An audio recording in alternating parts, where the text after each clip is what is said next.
ಎಲ್ರಿಗೂ ನಮಸ್ಕಾರ. ನಾನು ನಿಮ್ಮ ಸುನಿಲ್ ಗೌಡ. ನನ್ನ ಮತ್ತೊಂದು ಲಾಗೆ ಎಲ್ರಿಗೂ ವೆಲ್ಕಮ್ ಹೇಳ್ತಾ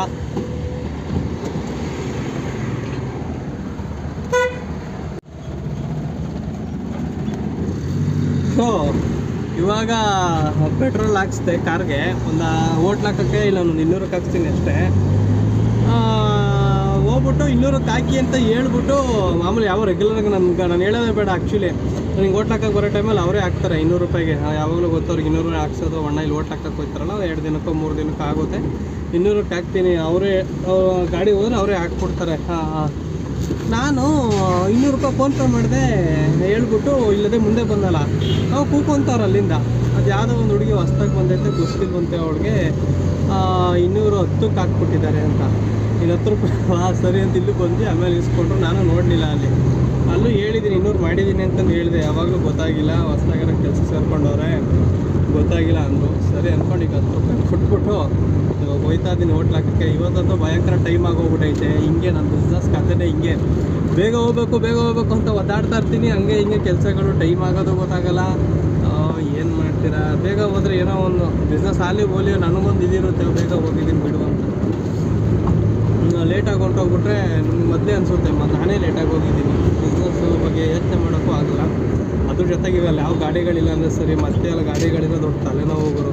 ಆ ಗಾಡಿ ಏರ್ಸೋಕ್ಕೆ ಒಂದು 10 ನಿಮಿಷ ಬೇಕು. ಬಿಸ್ನೆಸ್ಗೆ 10 ನಿಮಿಷನೂ ತುಂಬ ಇಂಪಾರ್ಟೆಂಟು. 10 ನಿಮಿಷಕ್ಕೆ 4 ಜನ ಯಾರಾದ್ರು ಬಂದು ಚಿಕನ್ ಊಟ ತಗೊಬಿಟ್ರೆ 400 ರೂಪಾಯಿ ಆಗುತ್ತಲ್ಲ. ನನಗೆ ಗಾಡಿ ಏನು ಉದ್ದ ಆಯ್ತಪ್ಪ, ಟೊಯೋಟಾ ಗಾಡಿಗಳು ಈ ಮೂಲೆಯಿಂದ ಆ ಮೂಲೆ ಇರ್ತವೆ. ಅವಳೆ ಬೆಂಕಿ ಪಟ್ಟ ಅಗಲ ಜಾಸ್ತಿ ಇಲ್ಲ, ಉದ್ದ ಎಷ್ಟು ಉದ್ದ ಆಯ್ತು ನೋಡಿ. ಬಂದೆ ಹೋಟ್ಲ್ ಹಾಕೋಕ್ಕೆ. ಇವಾಗ ಗಾಡಿಗಳಿಲ್ಲ ಅಂದರೆ ಸಾಕು, ಬೇಗ ಹೋಟ್ಲ್ ಹಾಕೋಣ. ಯಾರೆಲ್ಲ ನನ್ನ ವೀಡಿಯೋಗಳನ್ನ ನೋಡಿ ಇನ್ನೂ ಸಬ್ಸ್ಕ್ರೈಬ್ ಮಾಡಿಲ್ಲ, ಸಬ್ಸ್ಕ್ರೈಬ್ ಮಾಡ್ಕೊಳ್ಳಿ. ಹಿಂಗೆ ಸಪೋರ್ಟ್ ಮಾಡಿ, ವೀಡಿಯೋ ಫುಲ್ ವಾಚ್ ಮಾಡಿ. ನೋಡಿಲ್ಲ ಆಟೋದವ್ರು, ಅವ್ರಿಗೆ ಆಟೋದಿದ್ರೆ ಇನ್ನೂ ತಲೆನೋವೇ. ಆಟೋರಿದ್ರೆ ಯಾವ ಗಾಡಿಯವರು ಬರೋಲ್ಲ. ಪೊಲೀಸರಿದ್ರೂ ಪರವಾಗಿಲ್ಲ, ಆಟೋದವ್ರು ಇರಬಾರ್ದು. ಆಟೋದವ್ರು ಇದ್ದರೆ ಯಾವ ಗಾಡಿಗಳು ಬರೋಲ್ಲ. ಇವಾಗ ಹೋಟ್ಲ್ ಹಾಕೋಣ. ವೀಡಿಯೋ ಮಾಡೋಕ್ಕೆ ಇನ್ನೂ ವೀಡಿಯೋ ಮಾಡ್ತಿದ್ದೀನಿ ಅಂದರೆ ಅವ್ರು ಭಯ ಪಟ್ಬಿಡ್ತಾರೆ, ಆಮೇಲೆ ನಮ್ಮನ್ನು ವೀಡಿಯೋ ಮಾಡೋಕ್ಕೆ ಬಿಡ್ತಾನೆ ಅಂತ.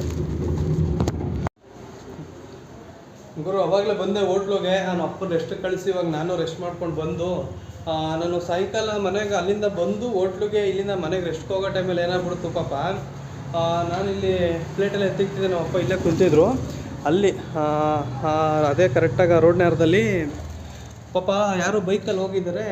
ಆ ಕಡೆಯಿಂದ ನಾಯಿಗಳು ಬಂದ್ಬಿಟ್ಟು ಗುರು ಪಾಪ ಅಣ್ಣಂಗೆ ನಾಯಿ ಕಚ್ಬಿಟ್ಟು, ಅದು ಕರೆಕ್ಟಾಗಿ ಬಾಯಿ ಎಲ್ಲ ಯಾವ ಥರ ಬಾಯಿ ಹಾಕ್ಬಿಟ್ಟದೆ ಅಂದರೆ, ತಪ್ಪು ಇವ್ರದ್ದೇನಿಲ್ಲ, ಮಾಮೂಲಿ ಹೋಗ್ತಿದ್ರು, ಅದು ಅಡ್ಡ ಬಂದ್ಬಿಡ್ತು.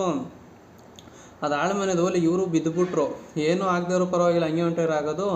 ಅದು ಬೈಕೇನೋ ಕರೆಕ್ಟಾಗಿ ಈ ಬಲ್ದ ಕಾಲು ಚಪ್ಪಲಿ ಹಾಕೊಂತೀವಿ ಕೆಳಗಡೆ ಪಾದ, ಅಲ್ಲಿ ಬಾಯಿ ಹಾಕ್ಬಿಟ್ಟು ಅಲ್ಲೂ ಹಿಡಿದುಬಿಟ್ಟೈತೆ. ಹಂಗೆ ರಕ್ತ ಹೆಂಗೆ ಹರಿತಾ ಇದೆ ಅಂದರೆ ಮೈ ಜುಮ್ಮನ್ನುತ್ತೆ.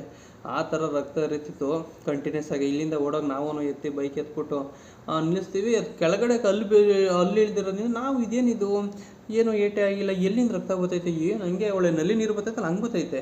ಆವಾಗ ಇಲ್ಲಿ ಹೊಡ್ಬಂದ್ಬಿಟ್ಟು 1 ಲೀಟ್ರ್ ಬಾಟ್ಲು ನೀರು ತೊಗೊಂಡೋಗಿ ಕಾಲ ಮೇಲೆ ಹಾಕ್ತಾಗೆಲ್ಲ ಅಲ್ಲಿ ಇಳ್ದ್ರೆ ಚೆನ್ನಾಗಿ ಗೊತ್ತೈತೆ. ಅವಾಗ ಅಲ್ಲಿ ಇಳಿದ್ಬಿಟ್ಟದೆ ಅಂತ ಗೊತ್ತಾಗಿ ಇಲ್ಲೇ ಕ್ಲಿನಿಕ್ಕು ಪಾಪ ಅಣ್ಣ ಅವ್ರ ಕಡೆಯೊಬ್ಬರು ಇದ್ದರು, ಅವ್ರನ್ನೂ ಕರ್ಕೊಂಡು ಹೋದ್ರು. ಹಿಂಗೆ ನಾಯಿಗಳು ಭಯ ಆಗ್ಬಿಡ್ತಾವಪ್ಪ. ಆಮೇಲೆ ಅನಿವಾರ್ಯ ಈಗ ನೋಡಿ ಅಲ್ಲಿ ಇಳಿತೋ ಇಲ್ವೋ, ಇಲ್ಲ ಬೈಕಿಂದ ಬಿದ್ದುಬಿಟ್ಟು ಹಿಂಗಾಯ್ತು ಅಂತ ಬಿಟ್ಟರು ಕೂಡ ಆಮೇಲೆ ಅದೇನೋ ಅದರದ್ದೇ ಆ ಕಾಯಿಲೆ ಬಂದುಬಿಟ್ರೆ ಏನು ಕತೆ, ಕಷ್ಟ ಆಗುತ್ತೆ. ಇನ್ನೇನು ಮಾಡೋದು, ಭಯ ಆಗುತ್ತೆ. ನನಗೆ ಅದು ನೆನೆಸ್ಕೊಂಡು ಇವಾಗಲೂ ಜುಮ್ ಅನಿಸುತ್ತೆ. ಊಟ ಮಾಡೋಕ್ಕೆ ಒಂಥರ ಕ್ಲೋಸ್ ಮಾಡಬೇಕು. ನೋಡಿ ಒಂದು ಜನನೂ ಕಾಣ್ತಾಯಿಲ್ಲ. ಈ ಟೇಬಲ್ ಆ ಟೇಬಲ್ ಒಂದು ಇಬ್ಬಿಬ್ಬಳಿದ್ರು, ಊಟ ಮಾಡ್ಕೊಂಡು ಹೋದ್ರೆ ಈಗ ಹೋಟ್ಲು ಕ್ಲೋಸ್ ಮಾಡೋಣ. ಟೈಮ್ ಆಯಿತು. ನಾಳೆ ಸಿಗೋಣ ನೆಕ್ಸ್ಟ್ ವ್ಲಾಗಲ್ಲಿ. ಎಲ್ರಿಗೂ ಬಾಯ್ ಬಾಯ್.